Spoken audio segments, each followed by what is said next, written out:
Hello guys and welcome to the things I wish I knew earlier in Lego Fortnite. Starting off with number one. You see a rainbow like this, make sure you go over to it because there are going to be items in this rainbow to be able to get more exclusive stuff and rarer items. So we are going to run ahead towards this rainbow now and see what we can get from this. Now we are making our way to the end of this rainbow. You can see here it's also led us to a cave. I'm not really interested in the cave. It's more this rainbow here. Now, as you can see, there is no way up into this rainbow at the moment. So what we need to do is either try and find a way to climb, or we can go ahead and build some stairs and make our way up. So that's exactly what we're going to do here, is select the stairs here. And you can see we can pop them down. Pop them down again. And we're just going to make our way up to this item. Now we don't have to worry about anything in terms of losing items.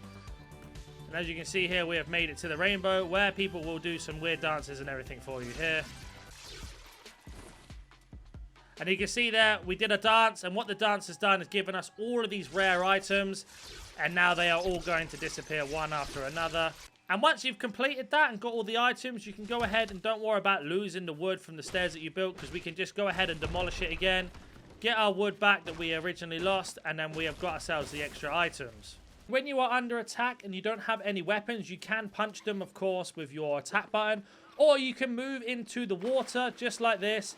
And when they jump in, they instantly die. No matter the creature, as long as you get them into the water, they'll die. I'll show you a few more examples. So as you can see here, there is a wolf. Now, these are quite dangerous in the early stage of the game. If we run all the way into the water, you can see here, as soon as he steps in, he dies instantly. And we get all the items from him, making it nice and easy. Now, this will work for every creature or enemy in the game. Some will go into the water, some will not. Now, if this has helped you out in any way so far and you want to support the channel, you can type in code NANIC and you can basically support this content by supporting me, support creator. But let's go back into some more tips. Another tip I'm going to give you is, say, we are in our area here. We have our bed as our marker of where our respawn is. So if we were to die, that's where we're going to respawn. So with this map marker, for example, we can place this anywhere in our base and we can label it as home. Now, once we check our map, we can see it's labeled as home. But let's say you find a point of interest. For example, we are following this rainbow colored stone or flight, or butterfly, or whatever you want to call it. This is going to take us to a rare item. But let's just say you find yourself in a dangerous area. You can then go ahead and mark and say enemies, confirm. And when we move away again from the map, you can see here underneath my player is indicated as dangerous. So you can put these markers down anywhere and everywhere to really start mapping the map out and deciding where you want to go. Put things down like this is a cold area, very dangerous. This area is very hot, etc, etc. So we have found ourselves a llama while doing this, thanks to this item. Now, these are very, very rare in the game. If you were to pet the llama, it's going to give you lots of items and very rare items. You can see here, slapberry, flour, slurp juice, slapberry seed, and spicy pepper. They're going to help us in many, many ways. So another tip here, if you find any points of interest, there are usually some sort of chests or items. Now, these items in particular is dynamite, and you can use these to blow things up. So let's say we were to blow up this house with the dynamite. It's also going to make us some wood and items in between, but you can also destroy any house that is around. Now, if we have a look, if you were to punch the floor, not only will it destroy the house, it will give you some more materials that are going to be more than you would get from getting the stone, depending on the size of the house and much more. But underneath quite a lot of these houses are these chests. Now, these chests also have very good items in that you can put into your bag. And always make sure that you're getting stuff in that's going to help you and be able to store everything when you go back to your main base. Now, let's say you are exploring and one of the creatures accidentally kill you and you're going to lose all of your items. Do not panic. There are multiple ways to get them back. Your bag will leave this luminous green light in the air. Now, every time you die and you leave an item, it does not disappear. It will stay there forever. So let's say we've respawned in our bed, back in our rest point. We can have a look around for the green marker, and there it is. That's indicating where our backpack is. Not only that, you can also check the map and see where it is. Another tip I can give you, which people seem to not really know, let's say this is your main camp here and you don't like the location of it. You can actually move it, and there is only one way to do this. What you have to do is go ahead and basically destroy it. Now, you will get all the materials back from everything you destroy. For example, the beds that you have assigned for everybody and yourself, you will get all the materials back, but this is the only way as of now to be able to move your camp. So once you've destroyed everything, we can move our camp to another location. And as you can see here, you don't lose any materials. It just takes a little bit of time to knock everything down, but we are getting all the wood back. Once you have fully destroyed the entire map, or the entire camp, shall I say, you can then relocate. The villagers will follow you no matter where you go, so don't worry about losing those. They will come back, especially once you decide to put the beds down and assign them a bed. Now, another thing you can do while fighting is a jumping attack. As you can see there, you can do the jumping attack, which is going to do more damage. It's a little bit harder to hit, but you can see there, it will kill things much quicker and do more damage depending on the items you have.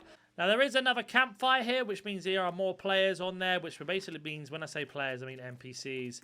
You can see here, and we're going to make our way over. Now, you have to be slightly careful because some are hostile and some are friendly. So let's go and see what these are for us today. You can see here we can talk. And all it is just another campfire and another person around. Now, we can always check their chest to see what they have. They have some items that you want to take. You can go ahead and transfer them into your bag. We're not going to do that for today. Now, we are making our way over to an area that will be too hot for us. And there are several ways you can survive. But in the early stages, you're looking for rare items and fruit and seeds, etc. to be able to survive. Now, once you are in a too hot area, it will then flash up saying you are too hot, which basically means you will lose health gradually over time. And as we make our way over, now, normally this area would be too hot for us to be able to walk in. But because we are actually in the daytime, moving into the night, getting closer to night as it goes past, we can actually move around into the actual hot areas without worrying.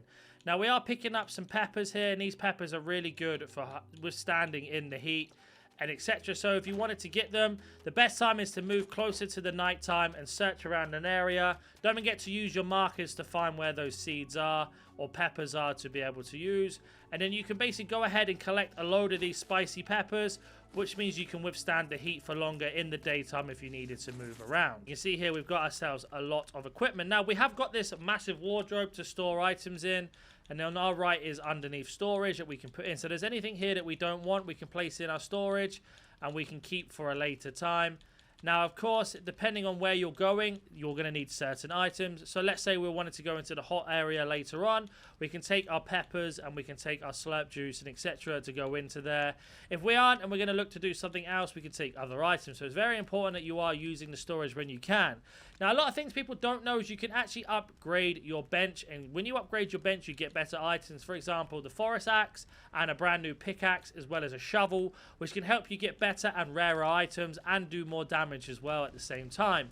Another tip I can show you is you can actually get your villagers to work. So if we were to speak to him, we can say, how's your job? And he can see here, we can ask him to get silk, get vines, or get some wheat for us. We need some, for example, silk.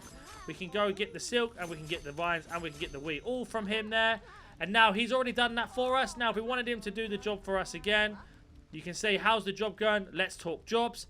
You can say, come with me and go on to an adventure to help you go into caves. Or again, you can go send him on Let's Explore or Help the Village. Help the Village is you can get food, you can get resources or whatever you need. So we're going to get him to get resources. Now, if we need wood, he can go ahead and get wood for us. Or we can get him to collect anything that's outside of us to collect in terms of things. He needs one full day to do that, and it's going to be the same for every villager. So you can see here, she got us some wool, which we can't take right now.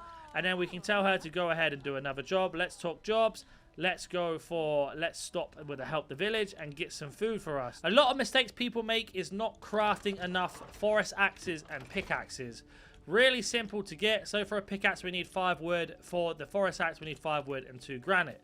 Now, when you have yourself one of these forest axes, you can see here, when you go over to the tree, you do 0 damage. But with an axe, you actually do 2 damage depending on the level of the axe and your crafting bench. But it will give you so much wood in return. So you see here, we get ourselves 4 bits of wood, 5 bits of wood, and then we can actually chop down the other tree to be able to get ourselves some more resources. And again, another 5 bits of wood. And then there is the tree stump as well. Now, this is going to be the quickest way to get wood until you can tell your villagers to do it for you. And then once you've done that, go ahead and create a pickaxe. And this pickaxe is essentially going to be able to get you granite really fast. So we got ourselves a new pickaxe. We're going to go over here to find the stone. Thing applies. The only way we can get granite before a pickaxe is finding it on the floor.